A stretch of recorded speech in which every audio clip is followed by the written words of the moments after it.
Hey, Hey, hey, how you man. doing? Doing fine. Long time no see. Has been a while.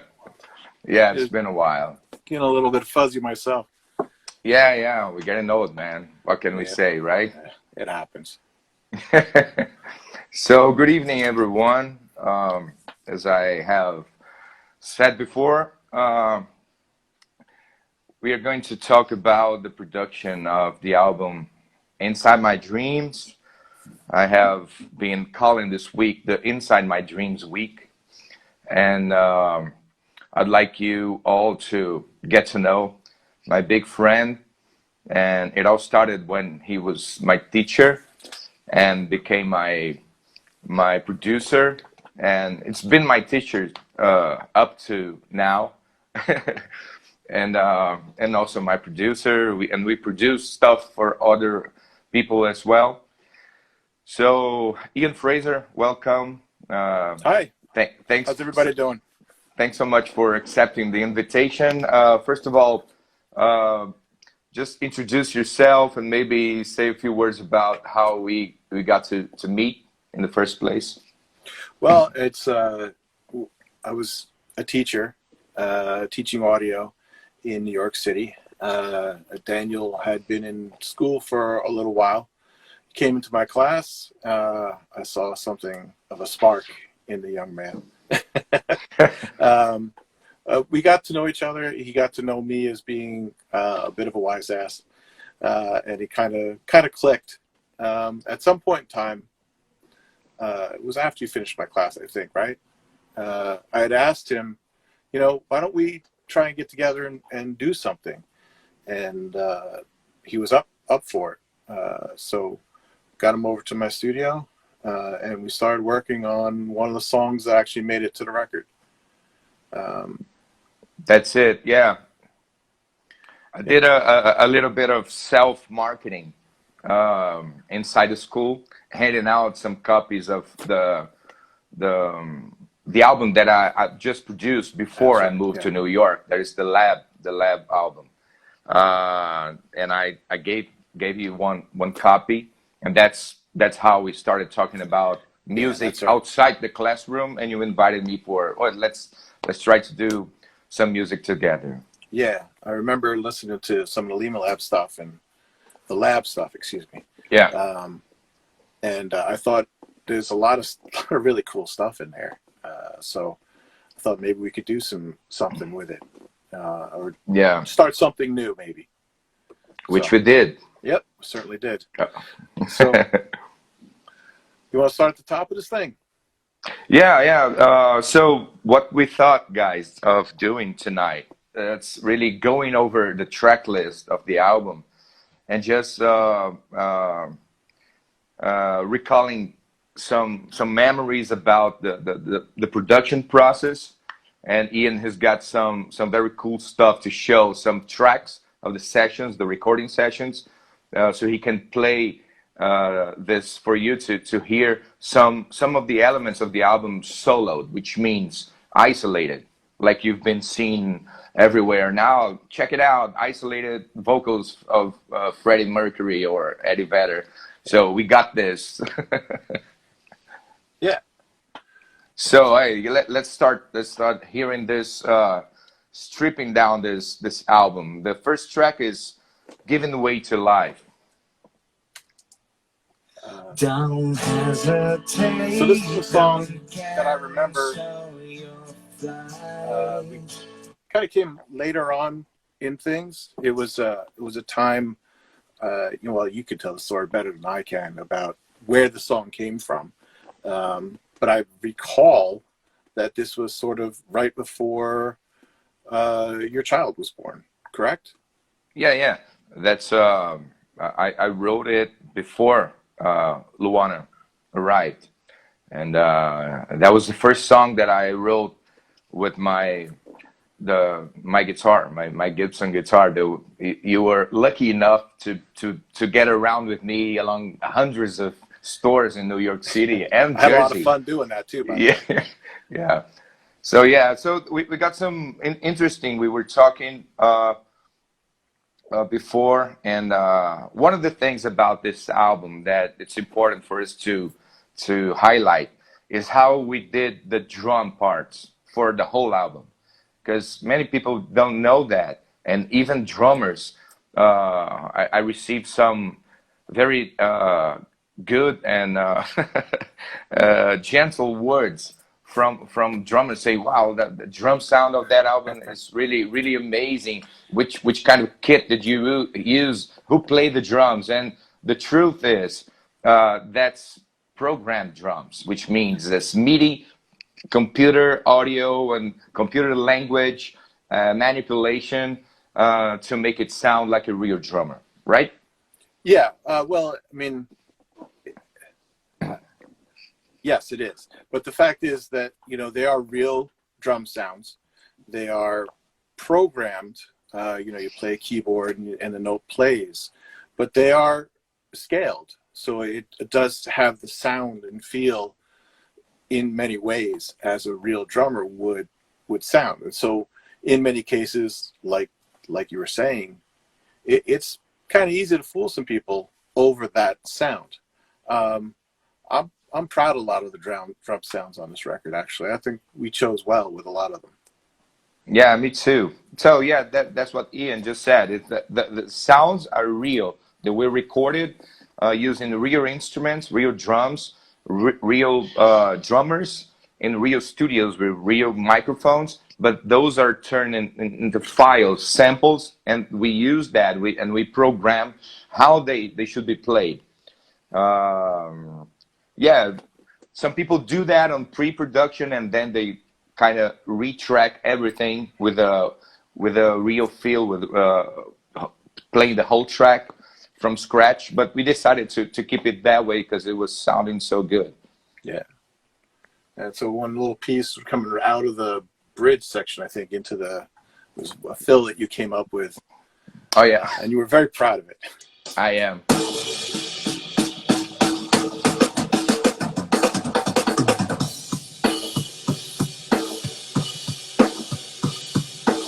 You'd be hard pressed to find that not sound like a real drummer. It's I true. think that's really good. Yes.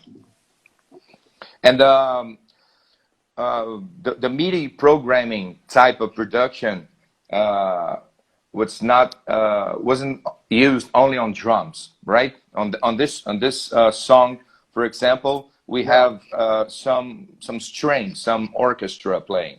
Yeah. These were all again, they're all samples, but we I grabbed a bunch of these different samples together and blended them together, played a part, and out came this. Let's see if we can show.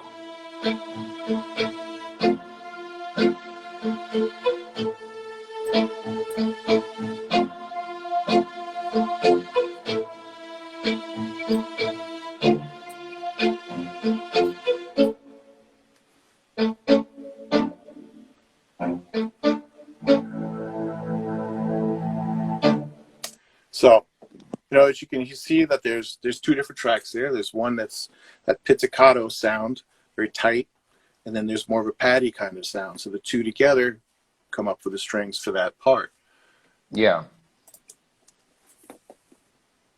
Yeah, that was really cool. And I think we have some orchestra on some other songs too. I just don't remember from the top of my head. We do. Again, yeah. I don't remember exactly where they are either. Yeah. So let's move on to the second track of the album, Time and Places, which is one of the ones that I like the most, and I think one of the most requested songs on my shows as well, and has some really strong and powerful drumming, and what else? It's got a lot of really cool interplay with guitars and other things. The drums are really powerful on this song, especially that snare drum really cuts through really, really strongly. And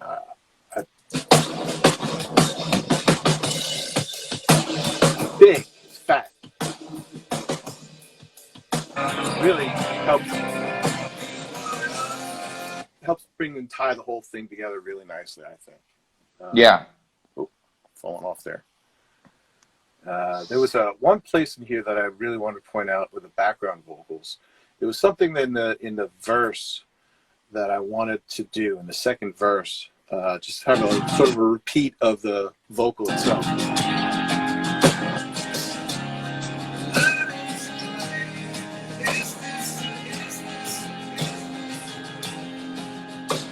So it's just one of those little shine moments that come into the record where the repeat of the line is just sort of echoed left to right. It's just a nice little shine moment. Like, oh wow, cool. And it really helps making a point of some specific part of the lyrics, right?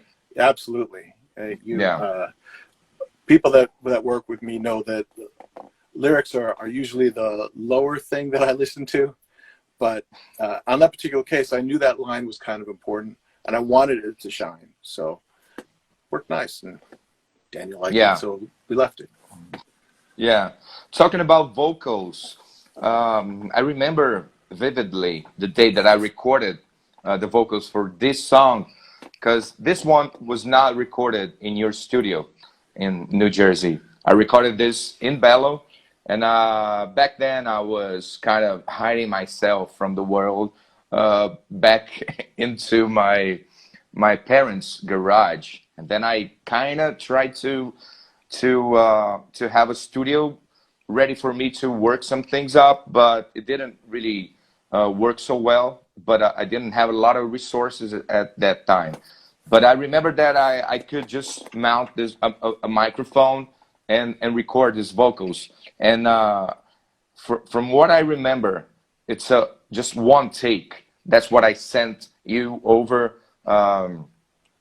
For you to work with. And normally what we normally do is to have multiple playlists, multiple versions and takes of the vocals or any other instruments of one song, so we can do some comping and Yeah. combine the best parts of each take. So was it challenging to you to having to use a one entire take for this song? Well, it took me out of my normal routines, but it was fine because there was a lot of passion in what you did. So it was mostly a case of finding a good solid chorus and making that sort of blend together and work.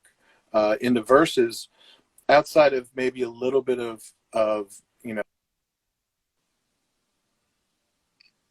normally Ian. when I'm dealing with vocals, I like to have multiple different takes. So if there's a line that I'm not particularly crazy about, I could go looking in the other takes and see if the way it was delivered is nicer. Not having that wasn't that big a deal really for this one because the passion was there. It was evident. Cool. Can you solo a little bit of the vocals at some part? Sure. In fact, we're right there at that second verse. Wonders of love is all they need. Learning to play, is this a game? So it's all there. I'll go to a chorus so we can hear how powerful it is. To Okay. remind her of Halfway through the chorus, but you get the idea. Time they spent and places that they've been to. So you listen to it soloed, you can hear that passion, that force that you're trying to get out of your throat. It's a delivery thing that you had on this that just made it work. Yeah, and a lot of people when they talk about comping a vocal track, and I think I'm one of those who, in the beginning, I tended to look for the better tune part. And I remember very well that when I started doing this comp tracks with you, you always said, no, I'm not looking for the tune, because the tuning I can fix. We have tools for that. but I need the interpretation. The intention should be the best one, Yeah, not absolutely. necessarily the tuning. And if you recall, I go kind of hog wild on that sort of selection of things. So I go really minute in finding the smallest little pieces that I want to deliver the most passion out of that part as possible. And so when it get all comped together, in my opinion, it delivers more passion. And then I can go through and do the computer magic and fix the errors that we have going along. Yes. But again, on this song, it was pretty much there. Cool. Yeah. Yeah. All right. Let's go to track number 3, Carousel, which is the song we wrote together, and I'm very, very, very proud of that. Before we strip down to solo a few tracks in some sections, please just play the track, a little bit of the track from the beginning, so people can recognize and remember which song we're talking about. No problem. So you didn't know your life could be this way. Counting the surprises found in the everyday. Wishing there was a dream no more. Before you know you're gonna have to go. So drink it and live it all. When we can say goodbye. Yeah, I think my niece Ligia just heard from the universe that we were just starting talking about Carousel, and she just got into the room now. Perfect timing, Yeah, Lucia. perfect timing. Yeah, and we can start stripping down by her track. Of course. Yeah, that for those who don't know, Ligia is my niece, and she's been singing since she was a little girl. Um, All right, Lucia. I've been trying to tell her not to stop singing ever, and I hope she can hear me. But yeah, and she lives in São Paulo. I live in Belo. It's far. Normally, we just get to see each other twice a year, so we deal with the distance thing. And this song is about being able to keep a friendship or a relationship through distance and time. So it was really, it fit very well having her singing this track, singing along with me the chorus part. Yeah. So here it is. 1,000 days gone by, countless ways to feel that you're not home. 1,000 miles now, just enough to feel that love goes on. So she did the choruses and she did the outro along with that. Couple. Love goes on. Yeah. That's some beautiful stuff. She did very, very nicely. Yes, it was. It really You're helped. not home. Yeah. So Really cool. yeah. So we had that. We had you do some vocal doubles. So the two of you together sounded like this. 1,000 days gone by, countless ways to feel that you're not home. And of course with the lead vocal in as well. 1,000 days gone by, countless ways to feel that you're not home. And I think we had one other background vocal in this section as well. 1,000 days gone by, countless ways to feel that you're not home. So that was a beautiful package, and we wouldn't have been able to get that package together without Lygia's voice. There's no question. It is, yeah. It kind of built up to a very rich package of vocals and very powerful. It's really Very, nice. Yeah.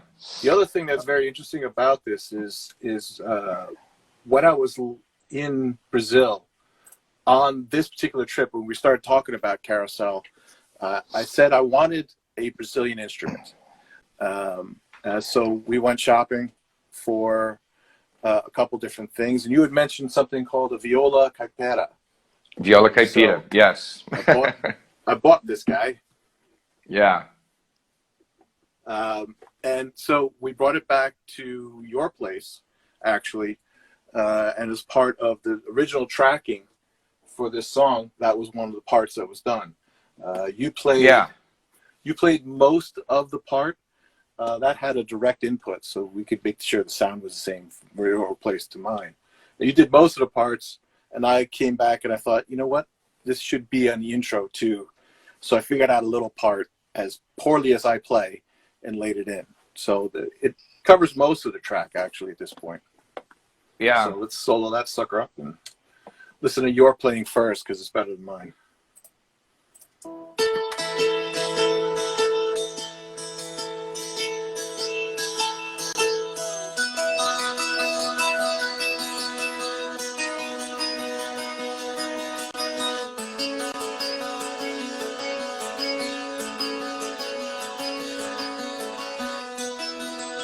So it has this beautiful chimey sound that, you know, a lot of people think sounds sort of 12-string-ish, but the fact is it's a lot lighter and a lot airier than a 12-string really could ever be. And so it really has that, just such a beautiful chimey sound. And so the intro was...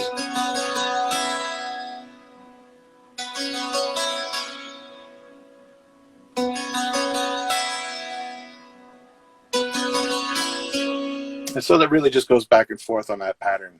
You know? Yes. And it's really interesting that we're producing together, and you suggesting for us to use a typical Brazilian instrument in one of my songs, that I would never thought of that. It had to come from you, because this instrument was much more appealing to you than to me, at least in the first moment. Not well, that yeah. I'd never really heard the instrument before, and you know, when it came time to start making the song together, it was sort of an open journey. We had no idea where this was going to go, and it just fit, and it was a good time, the right instrument, right moment, right song. It just, everything fit nice. Yeah, for sure. It spoke to the moment perfectly. Absolutely. Yeah. And since you're talking about the viola, this song actually started off with a guitar riff that you played to me, and that's all you had. So we didn't have carousel at all. It's just showing Daniel, here's this guitar riff. If you want to do anything with it, do it. And then we started building a whole song from that only riff. Yeah, and so I said, I came down to you. I said, listen, I want to record this. I've had this riff in the back of my head, which I've now since forgotten. I don't know how to play it anymore. Me neither. It's gone forever. I never played that again. But anyway, I came to him with this riff, and I said, listen, I just want to record this for myself. And it ended up being about halfway through. He said, you know, this is really sort of coming together as a song that I would write and put on an album. So he asked if that would be okay, and I said, what are you kidding? Of course I'd love for that to happen. But this is the riff that first came here, and he learned how to play it and played it in about 15 minutes and then never played it again. But here it is.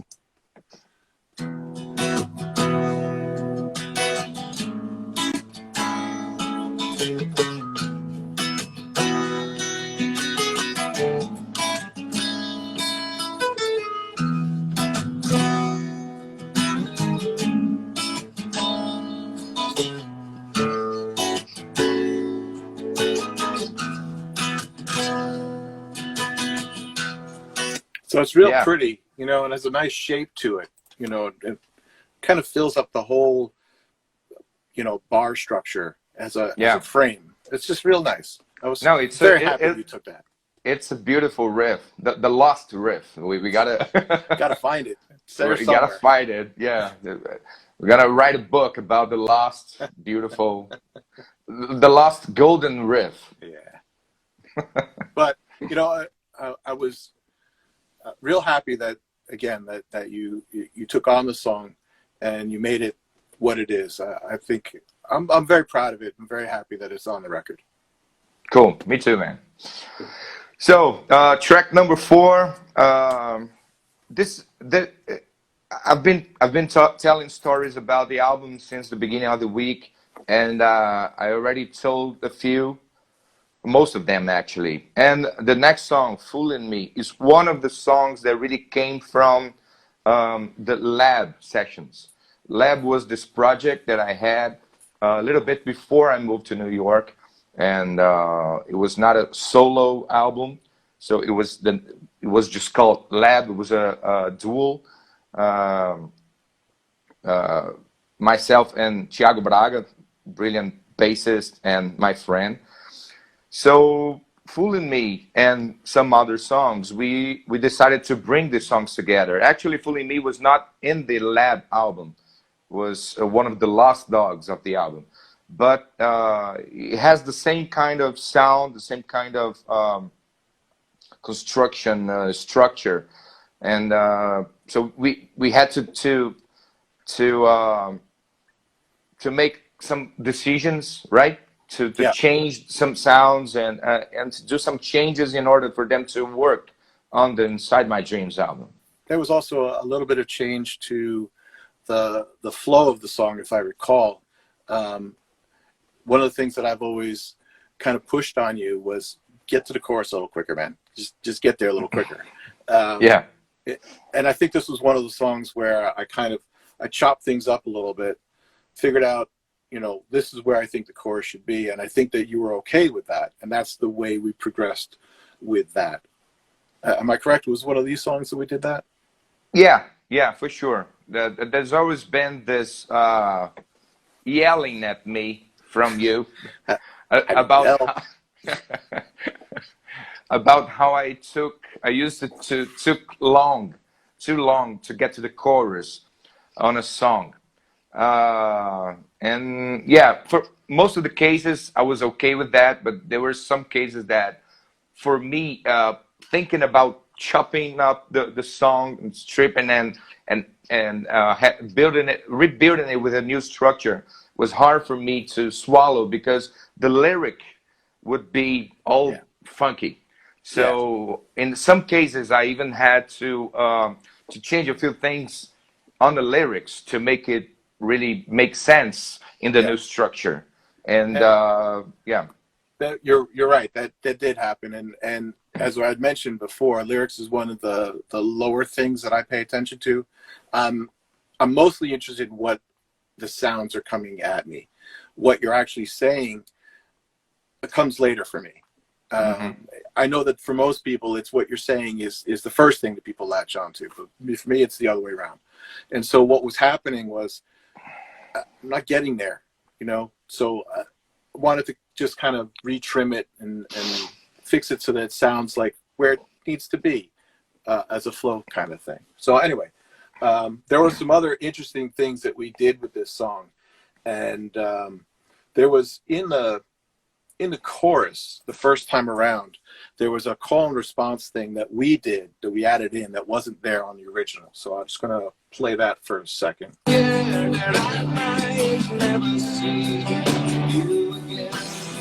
So this is all wide open, and then we added in these vocals right here.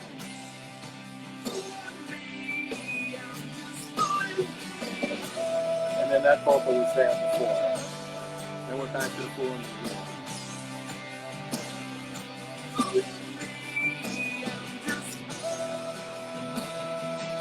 Which I think, you know, for me was enough of chorus type material to bridge over to the next section.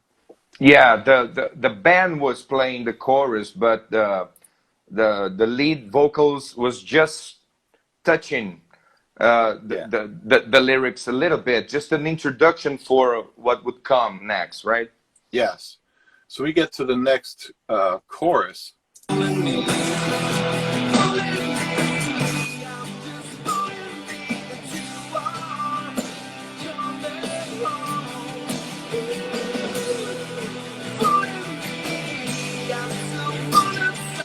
ties the two together, because now that Foolin' Me, the name of the song, is in that other section. Even though the other stuff isn't there, it's okay. It's building along the way.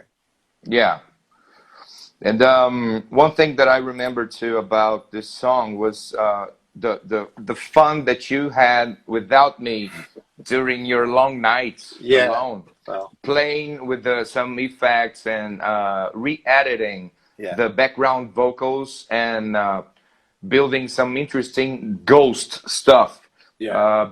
behind the scenes of the main characters of the song. Let's say like that. Yeah, sometimes I don't sleep much, and things kind of get in the way. And I was thinking about something for the outro section of the song, which is this beautiful sort of guitar, and you know, it's a big build towards the end.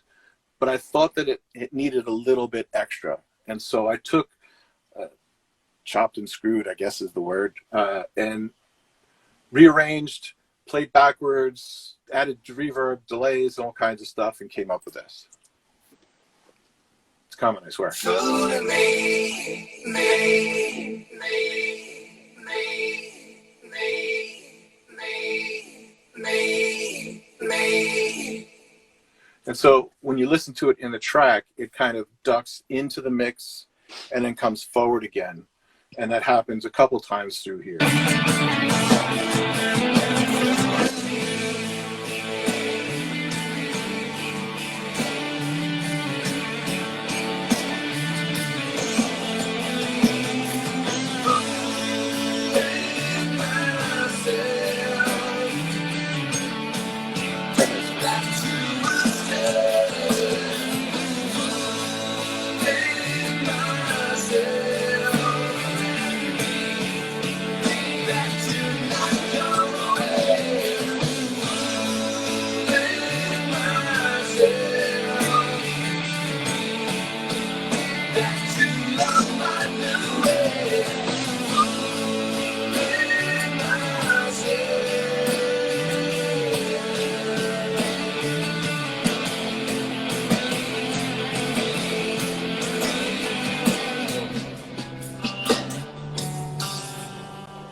Cool. There's also this beautiful wind thing you had in the original that, you know, you're wondering whether or not you wanted. And I was like, I don't no, know that has to stay. I don't know where that came from. I don't either. Well, It's just the wind was passing by. It just captured by the recording. I really don't remember. but I like it. It sort of makes it a sort of interesting thing, like the wind's blowing through as you're being fooled. Yeah. Nice. Let's move on. All right. Next track, Keep Shining. This one has got a lot of stories behind it. This is another song that this one was actually released on the Lab album, but with a totally different version. We didn't actually rescue any element of the original recording, right? And that's we what started from scratch. Yeah, I think that's what you suggested. Actually, you suggested me to retract this song and put it on the album. Yeah. Because you saw and heard something within the song, and I think you pictured something really bigger than the original version. I love the original version.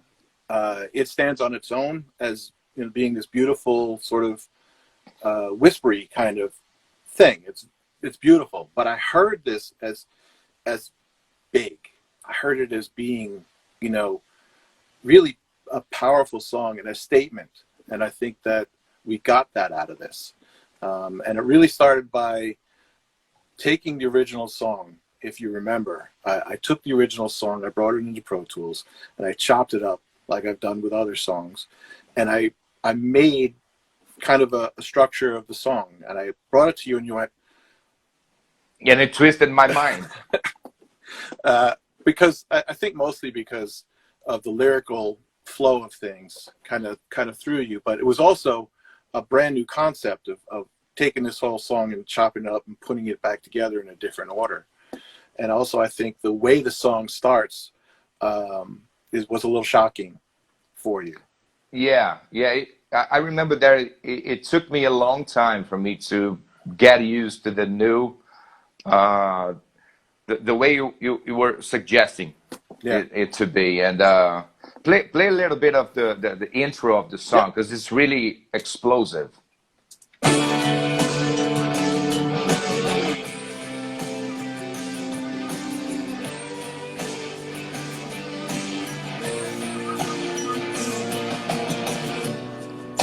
It's always like this. Yeah, it's like a thunder, Yeah. and then it's It calm it for the smacks you lyrics. upside the face. It's wake up. Oh, ooh, pretty. And Yeah, it falls back into this beautiful, pretty line. yeah, What? go ahead. No, no, no. Go ahead. No, I was just I forgot. No, Uh, the wake up thing, because actually this song is it's kind of a wake up call, and I remember even though the original version is more quiet and whispery, I always thought of this song as some kind of gospel and worship kind of thing. You know, I even imagine this song being played and performed by those gospel bands in the Harlem. You know, with yeah. those choirs, big choirs. So I think we actually ended up moving towards that. Yeah. And as a matter of fact, I think you had mentioned that to me. And there was somebody that I knew. Her name is Athen White. She's a wonderful singer. You know, you had mentioned to me that you wanted to do something like that. So I thought of her, and I brought the song to her and said, listen, we'd really like to put you on this. She was very creative. She came up with some beautiful parts. And once she was done laying her parts, it was basically just her. And she sang over and over and over again. So there's a stack of about 12 of her. And then once that was done, we got them back to you, and you laid in your parts together. And so Yeah. those together became this package.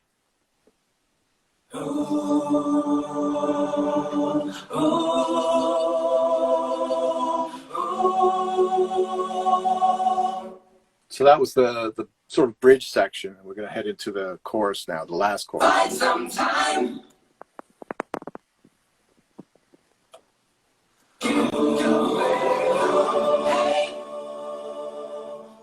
I've seen the lights.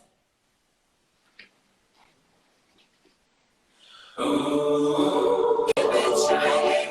I'll keep it shining. Keep it shining. I'll keep it shining. Keep it shining. I'll keep it shine. Shine, shine, shine. Keep it shining. I'll keep it shine. Keep it shining. I'll keep it shine. Keep it shining. Keep it shining. So one of the things that she said right after we were done with this, and I played the Bigs for, she said, "We're going to church." Yeah. So she was really happy with the way it came out, and I was too. Yeah, it's what's kind of a Blues Brothers feeling of when Belushi said, "Do you see the light?" But yeah, that's very powerful. And another thing that's really powerful in this track, um, it's the whole package of guitars. Yeah. And I remember that was the first time that I played your Joe Perry's your Joe Perry's Gibsons. Yeah, Yeah. so it was Yeah, really fun. I'm not, you know, I have 3 Joe Perry Les Pauls. They're all different. So you actually picked the one that has the least bells and whistles, which had the sound that we wanted. So we had that, and we had a Telecaster guitar, and the two of them played together. I'm going to play the Les Paul first. We did a left-right for both of them, so they're coming out of both sides. So this one provides the bottom, you know, the bottom. The cellos. Yeah, that's a good way to put it. And then the telly gave this nice chimey sort of sound over the top of that. It's this very chimey, clear tone over the top, and there's a lot of separation between the two. So when they put them together, it's very nice. Yeah. And they interplay the type of what they're playing.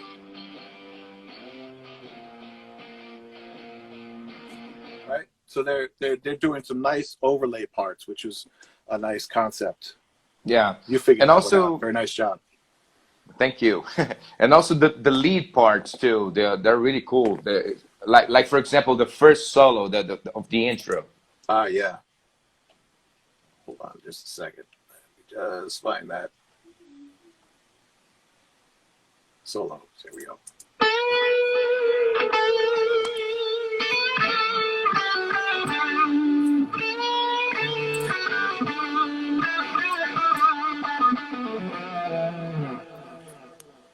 Could have moved that over a little bit further, huh? Anyway, that solo actually was a different guitar, different Les Paul. And I think that the idea for that was, want to tumble into the song. So the end of it became this sort of, like almost like falling down the stairs feel. So, Yeah. But it was controlled fall, shall we say. Yeah, it was kind of tumbling down. But it worked. And Yeah. the end solo was really kind of inspired, as everything in my life is, by the group Aerosmith. He knows how much Aerosmith means to me. God, this thing is staying still. There we go. All right. But there's a song off of Get a Grip, I think it is, called Amazing, where at the end of the song, it's just rip-roaring. Everybody's going full bore, and the guitar solo is just ripping.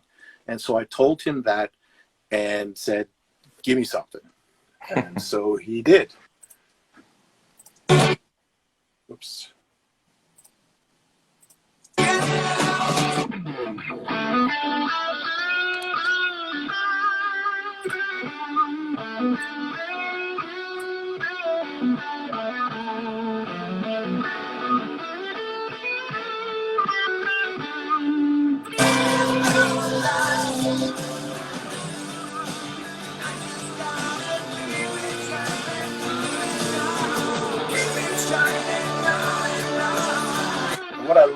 What I like about all of that is that there's so many different elements to listen to. There's so many things you can focus on. There's this guitar, there's the background vocals, there's a lead guitar, there's the rhythm guitars, there's the drums cranking along. So many different elements, but they're all there. They're all packaged nicely enough that you can go to that one at that moment, go to that one at that moment, and they all play real nice together too. Yes, they do. Yeah, it's and then it tells a lot about the importance of a good mix, especially when you have so many elements and they must play well together, right?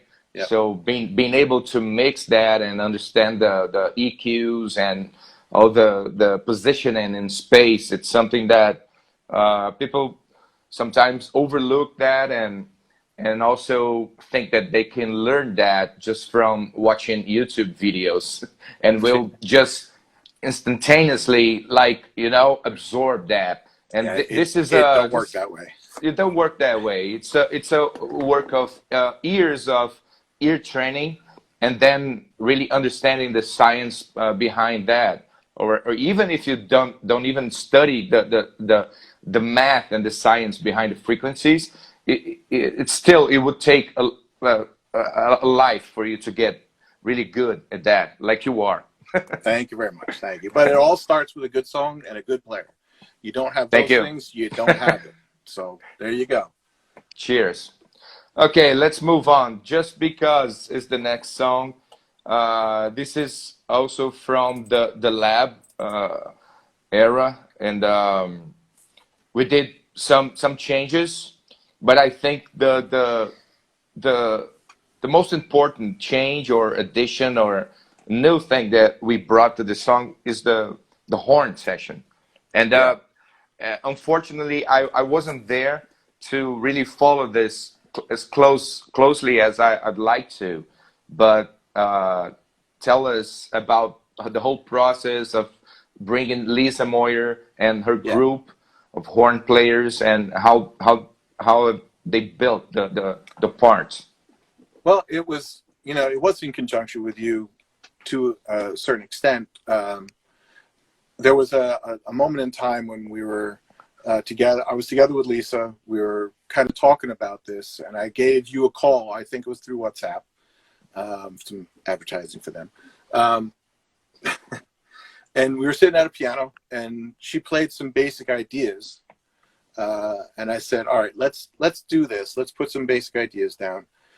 As we sent it down to you, you smoothed them out, made them sort of Lima-fied, shall we say. And after that, you got it back to me. She has an arranger friend who wrote the horn parts for the song. I asked her if it would be okay if she brought some members of her band into the studio, and they were thrilled. They couldn't wait to do it. So they had a great amount of fun doing it. We did, I think, 2 takes, really, top to bottom, maybe a few extra parts here and there. We laid these together, and it was great. It was just a lot of fun. Yeah. Can you play a little bit of the intro of the song, but the full tracks, and then solo the horn session? Yep.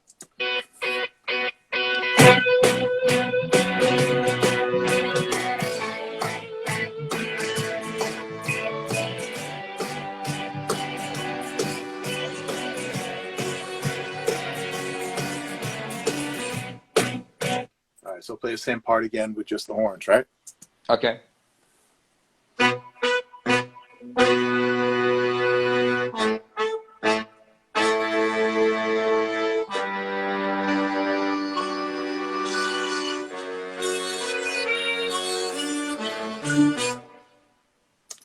So it was a lot of fun doing that. And I remember we did it at the school, and I had an engineer actually from another guy from Brazil who was actually engineering the part for him. And he had some really cool ideas on some of the minor intricacies of the arrangement. And so we went with some of those as well. Vinicius Castro. Yeah, that's the guy. Yeah, he's from Rio. And I got in touch with him after that, and we talked a little bit about music-related stuff. Can you just play a little bit of the horn session for the chorus? Yeah. Might be the very last one, the last chorus.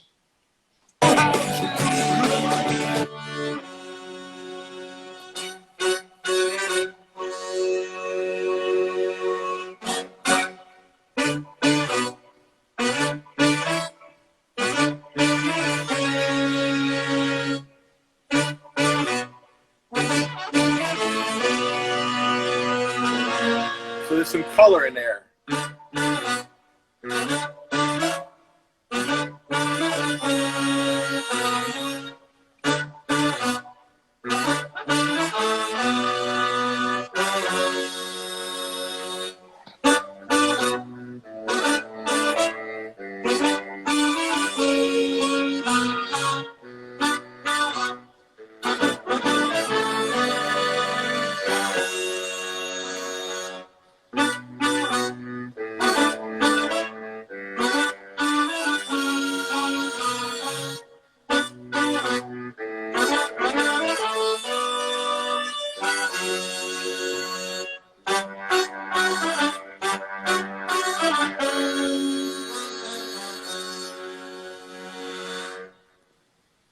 Nice. Yeah. Very cool. Yeah, that really took the song to a totally different place. It certainly did. And I don't recall if it was, I think it was my idea. I don't remember. Way back when. I said, maybe we should put some horns on this. Yeah, it was your idea for sure. Mm-hmm. and it was right on the money. Okay. It happens once in a while. Well, the next song, track number 7, Perfect Season. This is a very special song for me. I really like, I was just telling the stories behind the lyrics on Instagram earlier today. And I do remember that we worked on this song when I first returned to the US after I moved back to Brazil. So it was a special trip, and we worked a lot on some stuff. But I remember that especially Perfect Season kind of was was very strong for me on this trip, on this mission, you know.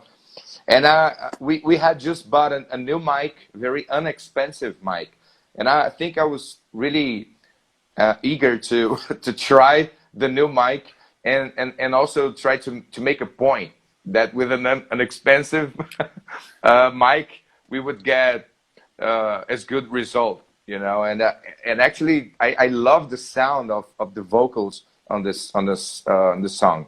Yeah, it worked for the song.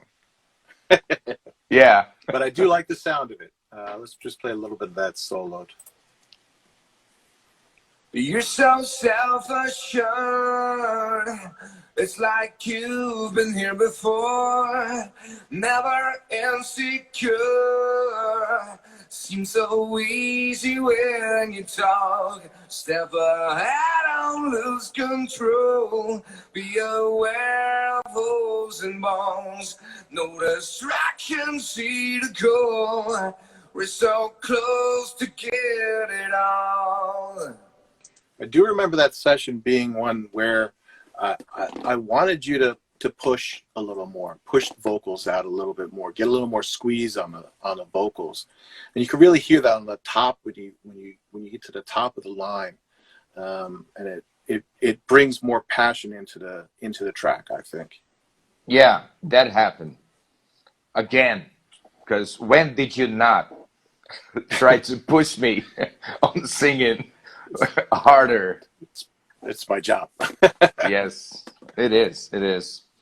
And also another thing that I like about the recording of this song is how the guitars, there are two really different guitar lines that play together the whole Yeah. time, one on the left, one on the right, and how they interact with each other Yeah. really makes me smile, because it reminds me of the work of some bands that I love. I know that this is very common in rock and roll when they have with bands with two guitars, but not all of them really makes me smile like that. But Counting Crows is one of them. I really love how the two guitars of Counting Crows, they work together, and I think we did that on this song. Yeah, we absolutely did. You know, we can. Well, actually, you did, because when you tracked this was all done down in Bello. And Yes, that's you true. brought this stuff up to me, and I was very happy with what I heard. So, and that's just a beautiful tone that you got here too. It was just very clear, crisp, cuts through very, very nicely. And so that's the one part. It's playing slightly different parts on either side. And when you solo them, they're nice. But when you get them together, that's when they really shine.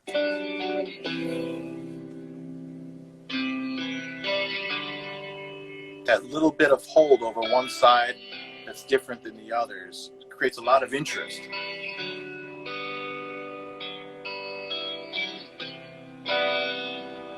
It's beautiful, man. Nice job. Yeah, thank you. Yeah, unfortunately, people won't get to hear this effect because the audio, the sound here on YouTube, Instagram, it's down to mono. So Yeah. there's no stereo left and right interaction. But sometime we'll do that with more details, and maybe we can show the recording sessions and with a better sound on YouTube. I'd like to. Okay, that's Sounds like a date. Uh, okay, next song, Coming Home. Another special song. Uh, we have some Beatle maniac stuff going on with vocal harmonies.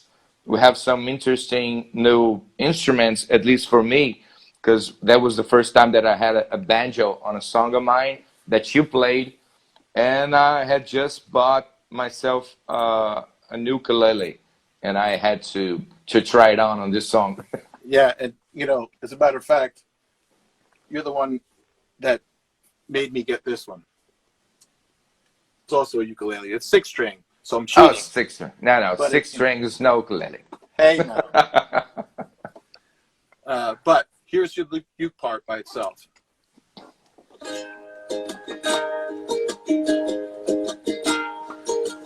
And it's a beautiful, light, airy thing over the top of the track. I thought it worked so well. Together with, you know, that together with the music box is giving you that nice, airy stuff. It's really, really nice. Oh yeah, there's the music box as well. Yep. This guy I right forgot about here. that. Very nice part, man. Yeah. So that together, you know, I liked everything that was there, but I just thought there was one element that was missing, some kind of something to hold the whole song together. And so we were going to the ukulele world. We were going to these different colors, and I have a banjo. I don't play it particularly well, so it took me hours to do this, but I thought it was worth it. And it's not the most difficult part, but for me, who doesn't play well, you know.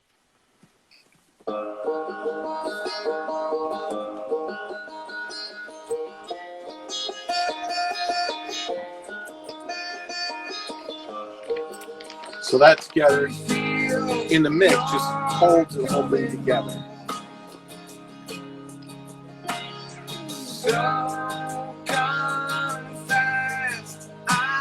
And so we would get everybody together with the ukulele.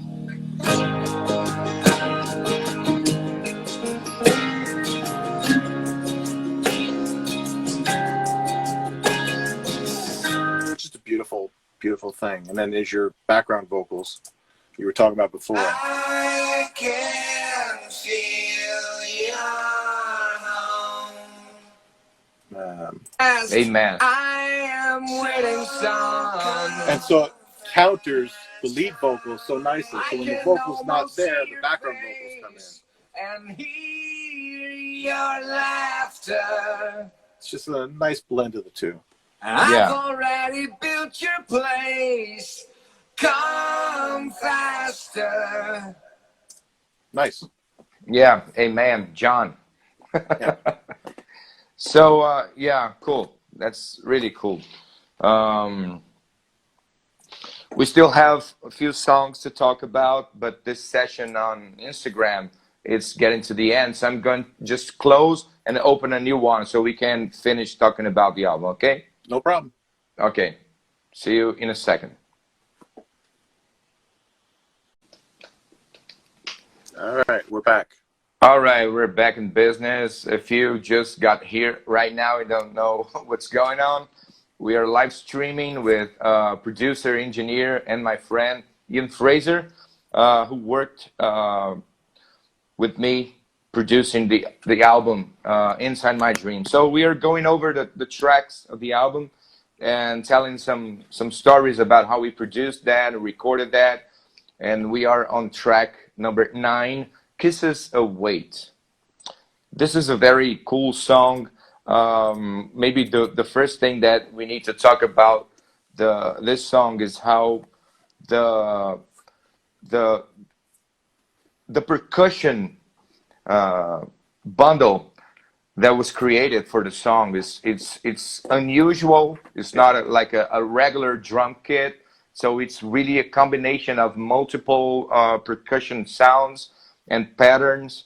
And talk about that, please, a little bit. So, you brought the song to me, and you had created a loop of some very interesting sounds. And there's two parts to this really. There's this. It's kind of low right now. Let me see if I can crank it up just a little bit so you can hear it better. Is that better? Yeah. So you've got this loop going on, but I didn't feel like it was really giving you everything that you wanted for this track. So I went and found a few things, created a few things, and so I added this into the mix. Hold on just a sec. So what that did was it kind of countered against what he was doing in his.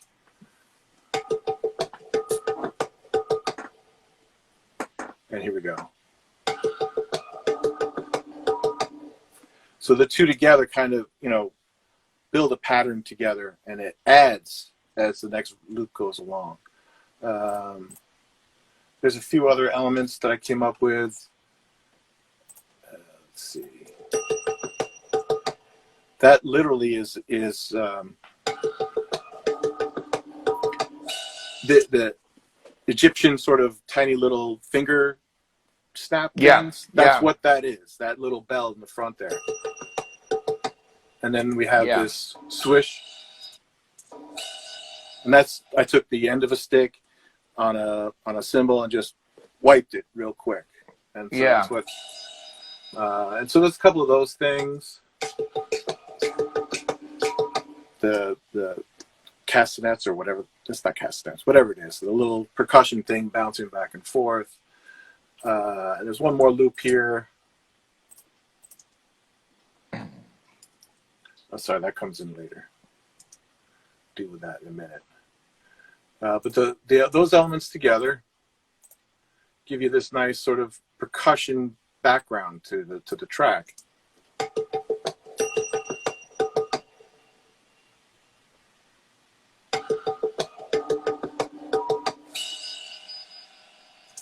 So that was the basis of that.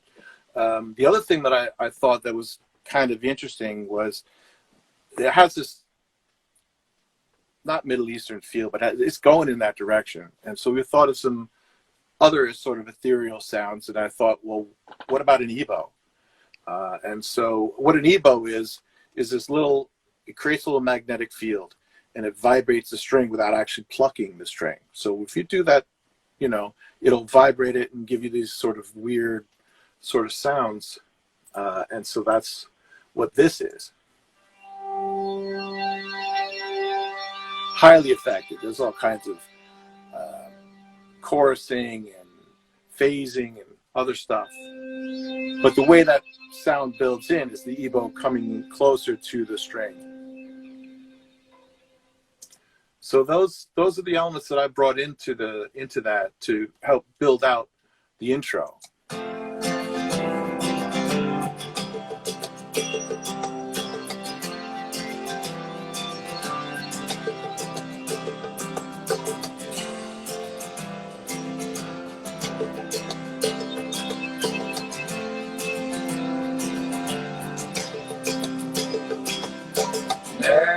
So that was primarily the percussion stuff. There's more stuff that comes later in the song, like here. That was part of your original loop. Yeah. And so that was my added into there as well. And the other thing that I did in there was I just playing around with some some rides, just. Right. Yeah. And it's interesting because there's a bunch of different kind of percussion tones and characters.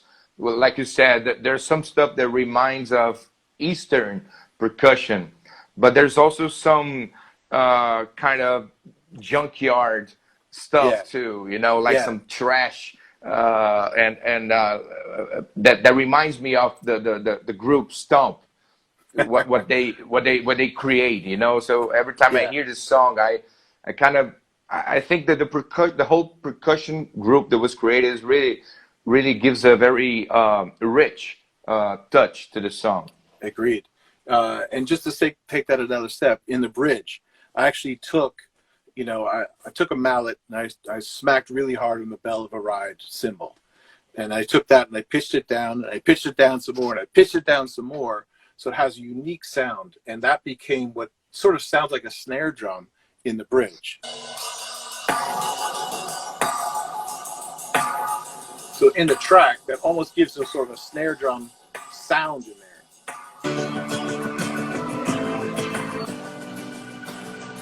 Yeah. The other thing you had mentioned to me that you were really very happy with was the sound of the B3, especially in this section. It really digs in and grabs hold of you in the bridge. And I agree. I think that it's a beautiful part. It's very light and airy in most of the song, but when it comes to that bridge, it takes it to another level.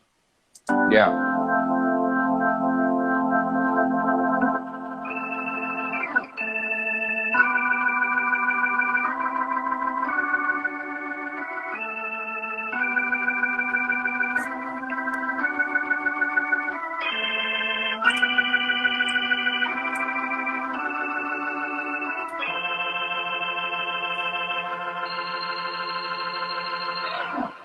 The truth is that B3 actually told me where to go with the EBow in that section. So I'll play those two together if you don't mind.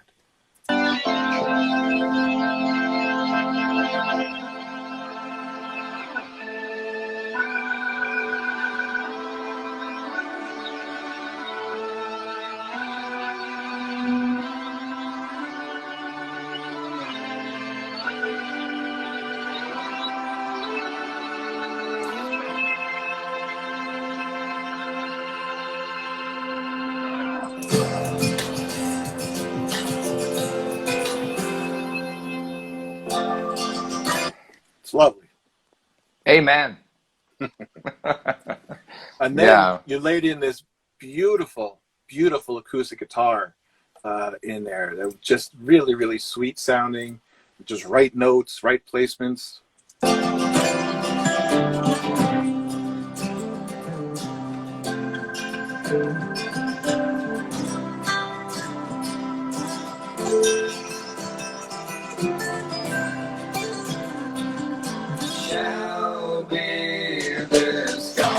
What I like about it also is it gets out of the way. Those vocals come in and it's over, we're into the next part. It's nice. Yeah. Yeah, I really like that part. I don't know if I'm able to play that again anymore. A little bit of practice. Yeah. We'll cool, get on man. that right after we finish Carousel. Yes. All right. Let's move on. Track number 10, Weird. Well, Weird was actually the first song that we ever worked with together. And I remember when I took a bus from Port Authority to in the direction of your town, Rutherford, New Jersey. Oops. And Sorry, it's better it was than Nanuet. yeah. And it was very very cool day, very emotional day for me, because I had been living in New York for studying the audio engineering thing and music production, but I wasn't really performing. I played once on a festival that was organized by the school at the Arlene's Grocery, downtown New York. But that was it. I wasn't really using my voice. I was writing songs at home, but not really singing from the top of my lungs. So I didn't know how my pipes were at that time. So I got to know the reality of that when I got to your place, and we spent many days working on the song, recording guitars and working on the drums and everything. But when it came the day for me to track the vocals, I couldn't really find my voice, and it was scary and apparently you didn't know that, right? No, I How didn't know that. scared, how scared I was, and how, yeah, I kind of freaked out, and we weren't friends at that time. You were my teacher, and we were just starting to bond, but mostly we were just working with music. We weren't really talking about anything behind that. So apparently I kept it to myself and I tried to deal with that. But I do remember that was the first time that I realized how well you could coach a singer and direct a singer when in studio for tracking some vocals. And somehow you helped me to find my voice after beating me up. That's crazy. Well, it was. I do remember that. I think it was the first time you really, and you never really let this into me until much later. It was the first time you really sort of did the multi-version, multi-take of a song, where you sit down, and you do this, and you drill this section in, and you get a few of those takes in, and you move on to the next section. But you took to it well. I do remember. I do remember that you were a little meek, for lack of a better word, and I think that had a lot to do with the personal relationship that we had at that moment. But I give you a lot of props for coming in here and doing it anyway. And I think we had gotten to a comfortable place, having tracked some of the other instruments there. Here, getting to work to know each other and sort of reworking the song a little bit from its original form, adding a few elements, we got more comfortable. So I do think that had part of the play in, you being out there and really, for lack of a better word, letting yourself be naked in front of the microphone. Yes, that's what you are when you're singing. You're as exposed as you possibly can be, and I think you'll be fine. yeah, yeah. I think it was the results are there for us to hear, for anyone to hear, and I really like the song. Go ahead. Well, we also had some fun with it in that in the intro part, I had suggested that you use a bullhorn, and I remember you saying bullhorn. That's literally a horn from a bull. Well, why would I do that? I thought I didn't know the bullhorn, the name in English for that particular piece of equipment. Yeah, well, when you said bullhorn, I thought of the actual bullhorn that here in Brazil in the farm, the countryside, they make that, they make an instrument out of that to call up the cattle, you know. But yeah, you please show us the bullhorn. Well, here it's sort of slang for a megaphone, and so I had him grab hold of this and talk into it, and so the intro is through this very instrument. Yep. Can you play the song, not soloed, but just for us to hear the whole intro?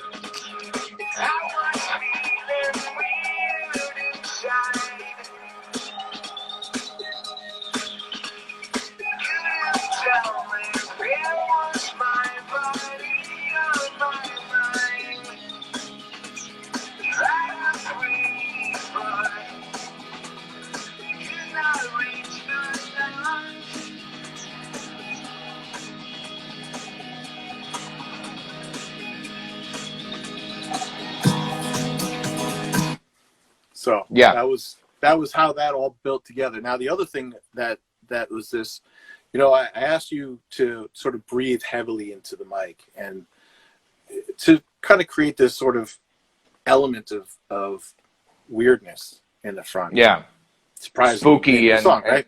Yeah, spooky and creepy. And I actually named it the perv track because it kind of sounds like a perv breathing into the microphone. So. Oh man. Darth Vader. Yeah. but in the track, how it's placed, it did exactly what we wanted it to do. Yes. Creepy though. You perv, you.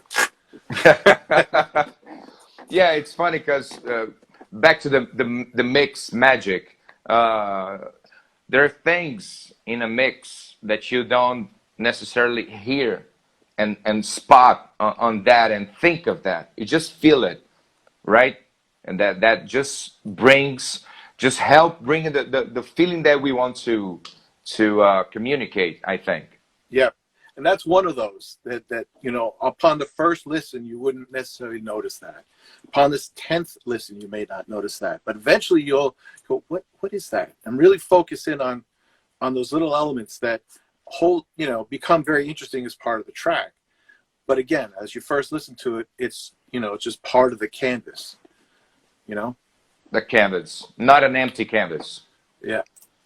Yeah. So the other element of this that came together was you had started with a loop. Yeah. This was one of the first times that I had really dealt with loops. I come mostly at that time, I was doing a lot of jazz records. It was a studio that I worked at. We did tons and tons and tons of jazz. And so there really was no loops in jazz at that time. There is now. They've certainly incorporated that. But at the time, it was really the first time that I dealt with it. And so he brought me this loop. Very nice. But I wanted more. So I took that loop and I ran it through some effects, something called the Analog Factory that I had years ago, long since gone by now. But and I ran it through a sweep so that it would go up and down. Whereas this thing is kind of training along, this one moved up and down in the spectrum.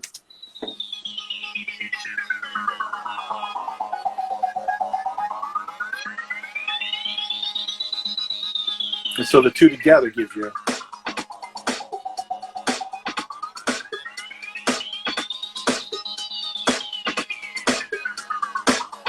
and they come back and forth here and throughout the song, mostly through the intro and the verse, but there is a little breakdown section where they come back. But it's a nice combination of the two elements, I thought. Yeah, and it helps giving the track a brand, which is really important when producing a track, right? When you have something that, when you hear, you recognize, oh, it's that song.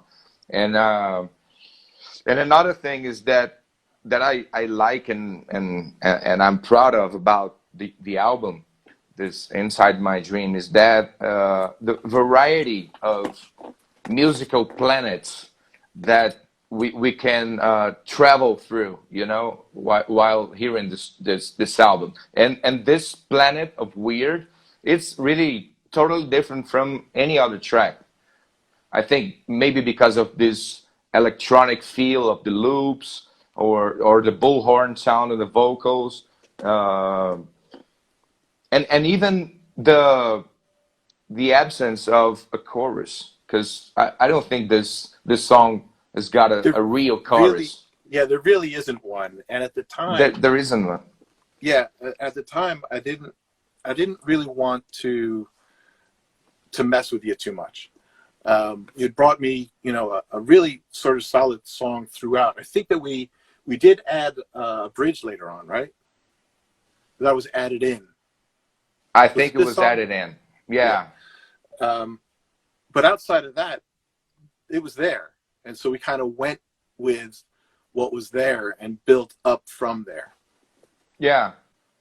It's not, but then you came and told me, dear, that repeats along the song, but I don't see it as a real chorus. Maybe the hook it's got a hook, but not a chorus. Maybe it's just the fly thing with the heavy riff and fly. That's maybe the hook of the song. I think that part would kind of be like a pre-chorus, and the and fly would be the chorus if we were to use those structural names. But like you said, it really doesn't have a chorus, and I was fine with that. Not every song has to follow that structure. For sure. Can you play a little bit of the coming into the flight part? That's not it. That's not it. Hold on, sorry.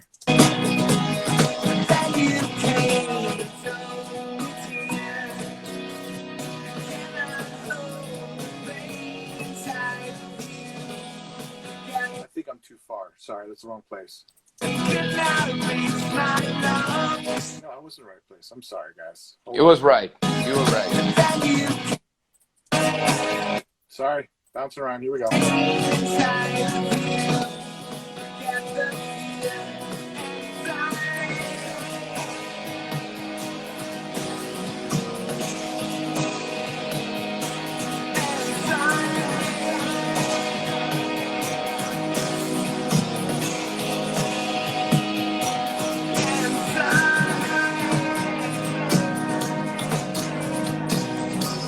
So there's some interesting elements of that. The first was when we first tracked the guitars for that section, you had both parts. There was a left and a right part coming out of both sides at the same time. So it was the same pattern, boom, boom, bam, bam, bam, boom, bam, on both sides. And then you broke that up. And so there was a kind of call and response between those guitars. And I know it's hard to tell on a mono signal, but I can at least solo one so you can hear one.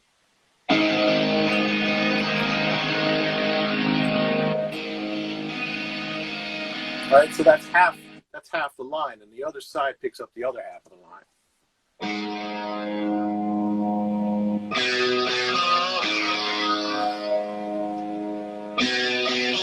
And so when they put them together, you got this.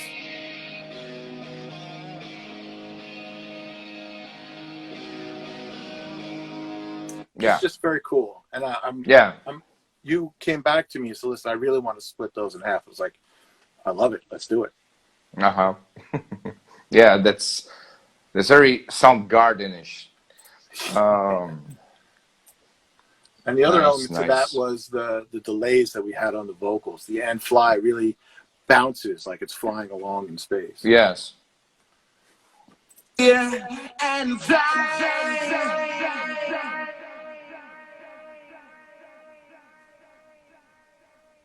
And it really goes on a long time. It goes right into the next one, which I love. Just tumbling and tumbling. It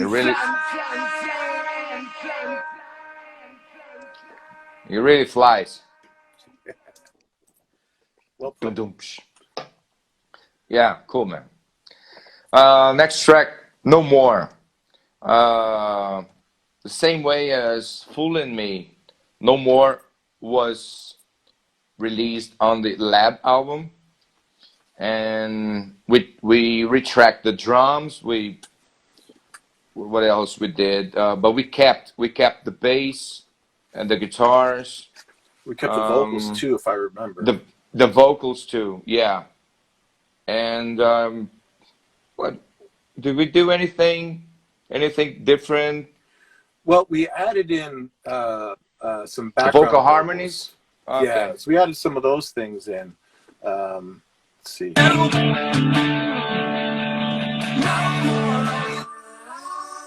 So the Beatle balance stuff, right? Yeah, the Beatle. Yeah. And so that was added into the track. Kind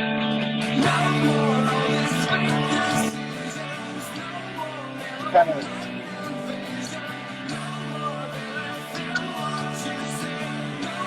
I remember listening to this chorus and thinking it just needs something to push it just a little bit more. And so I asked you, let's do some oohs, ahs. And you came up with that package of ahs to lay in there. And I thought it was just exactly what it needed. To shine a little bit more. Yeah. And then in the bridge, we did some other stuff too in the background. All this fake, this no, this was in the outro, right? Pre-outro? Yeah.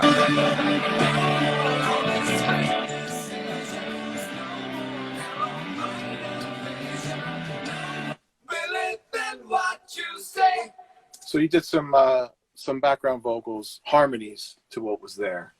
Yes. And then in the outro, We brought that stuff back again. Yeah.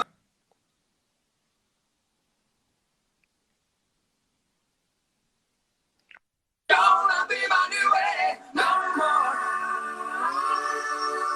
No more. And a few more background vocals. So I think the a package really little came nice. vocal harmony feast. Yeah. But those were the main Vocal things that we harmony added. feast. That was the main things that we added to this, besides redoing the drums. And that was one guitar part that I really love. But in the beginning, on the Lab album version, I used this guitar part throughout the whole song. And then you convinced me to to save this to certain parts, which is the Yeah. but I really love that part. Yeah, it's a beautiful part, and we wanted to say, or I wanted to say that till at least after the first chorus. So that comes in. There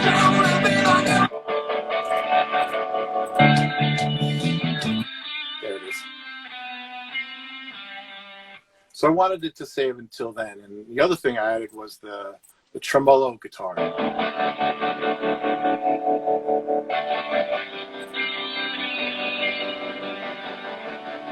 So that guitar, the one that you really like, makes a few appearances in the song, but save it.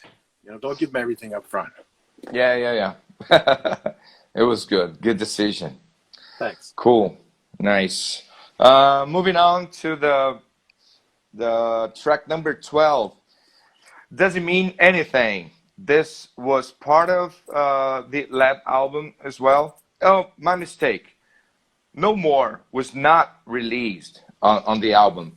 Was not on the Lab. It was part of the sessions, but it wasn't released previously. But Doesn't Mean Anything was released on the Lab album with a different name, LKJC. That means I just revealed this afternoon what that means, which is Little Jelly Killer Cows. Don't hate me. It's in the song. It's in the song, but I don't think people really go to that the very end of the song to hear me singing Little Jelly Killer Cows. I hope they do. But yeah, this song is really, I always felt that this song was a rich song, lyric wise, and also melody and harmonies and everything. Always had a lot of potential, but we did strip it down and rebuild the structure for good in this one. And I had to change a few things on the lyrics to make it, to bring back the sense of the lyrics to me. Yeah, I do remember really pushing you to do that, because I chopped it up and moved things around in such a way like, no, it doesn't make any sense anymore lyrically. But I do remember pushing you to do that, and I'm glad that I did, because I like this song and I like the structure of it. I like the fact that it does some odd things we hadn't tried in a couple of the other songs, like in the back end where it fades out and comes back in, sort of sticking to the same sort of bizarreness of Little Jelly, the original. It goes off into another world at the back end of this. So I wanted to keep some of that sort of bizarreness of what that is in this version as well. Yeah, I think that worked out nice. So what do you want to play, dude?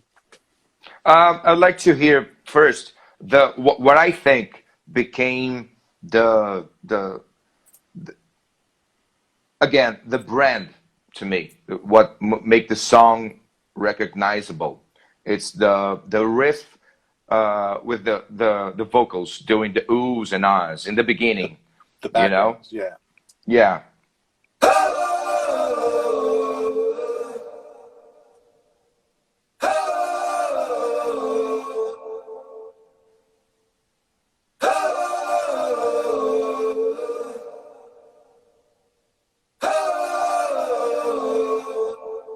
So I remember that you had those on the original version, right? And I think I didn't. You did not. That was all built to us? Oh, okay. Yeah. Wow. So that's one of the main things that I think that really brought the song to a new level and really made it different and made it stand out.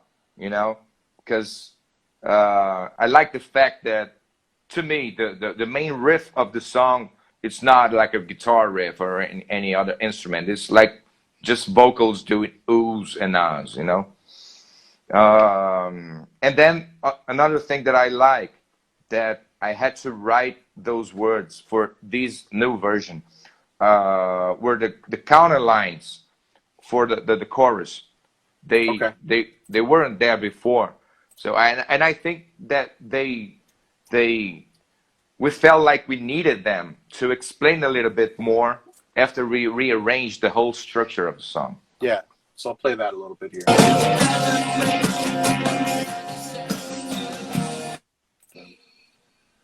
Does it mean that I'm watching my life being watching my life away, not knowing what to say? Does it mean that you're coming back home to stay? Coming home to stay. Does it mean that I've been lost all along? Been wasting on the way, not knowing what to say. Does it mean? Yeah, it definitely took it to another place for sure. Yeah, and someday when I have a 25-piece band, I'm gonna be able to Yeah, to because they play overlap. the You can't sing it. yeah, Of course. yeah. I need like more than 20 people on stage to perform this album actually, as So it is. the other interesting thing about it, you know, as we mentioned, that there was this part that's kind of weird, kind of, you know, in the original it really goes off into left field, but in this one, I took the whole track and flipped it over so that the sounds are coming at you as opposed to, you know, original snare drum beat, pa, this, right, that kind of thing. So we ended up with things that sounded like this. I'll play the backgrounds first.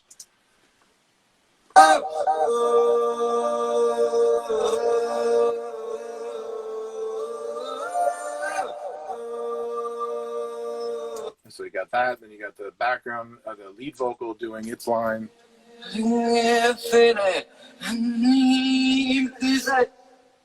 So those kinds of elements help put together this sort of background part.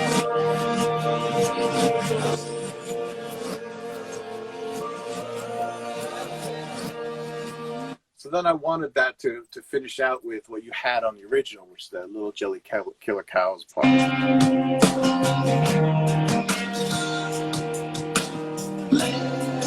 But I needed an element to tie the two together. And so I came up with the little snare fill that's in between. All right, so you package that all together and you end up with... Oops, sorry. So this fades out.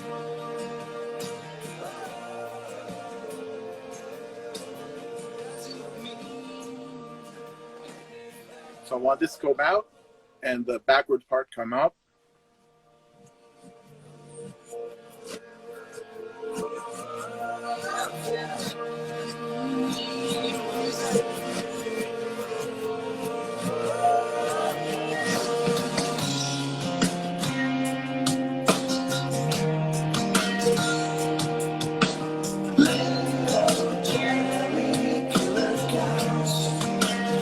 So the secret is now out. Yeah, I have nothing left to hide, right? I really love this final groove when it comes back from the reverse thing. Yeah. I'd like to have a 12-minute song just playing that groove, you know, just tripping. Yeah, man, that was really fun. And actually, we have track number 13, which is the comeback of Giving Way to Life, but I think we just decided to strip it down to an acoustic version just with the acoustic guitar and vocals. Yep. And it works so well. I think it's pure. Yes. It was a very nice acoustic guitar take, you know, so it stands on its own very nicely. Yeah. So I guess this is it. I guess so. Well, guys, thank you for everyone who were geeky and crazy enough to follow this up, this talk about technical aspects, but it wasn't that deep. As I said, sometime we might as well do something more in detail, showing our Pro Tools sessions and stripping down things, because we have other stuff that we recorded together, some singles, and that we can do this again with other material, not of course repeating Inside My Dreams. But Iain, thanks you a lot, man. It was my pleasure, man. Had a lot of fun. Yeah.